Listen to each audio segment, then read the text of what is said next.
Премиерот Димитар Ковачевски од говорницата во пресцентарот на владата се извини за обвинувањата и невистините за уредувачките политики на телевизиите Телма и Алфа, кажани од истата говорница 2 дена предходно.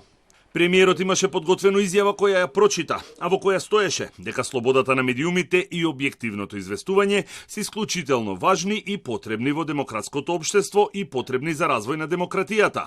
Политичарите треба да обезбедат услови за јакнење на слободата на медиумите, независност во уредувачките политики и непристрасно работење, а новинарите пак имаат обврска објективно и целосно да информираат јавноста.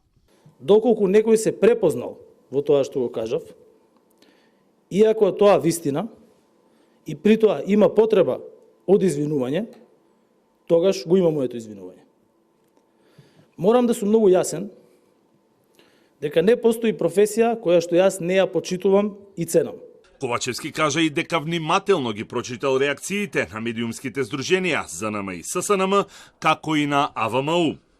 Вчера, лидерот на Дуј Али Ахмети, кој ги обвини Телма и Алфа дека се непријатели на албанците, ретерираше од ставот и дополни дека станува збор за граѓани кои се јавувале во контактни емисии.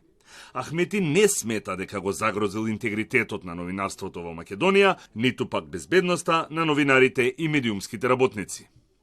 2 години откако на инсистирање на медиумската фела во собранието влегоа измените на кривичниот законник, премиерот Ковачевски никако да го искористи влијанието и соработката и да го анимира собраниското мнозинство тие да се донесат, па секој напад врз новинар да се третира како напад врз службено лице.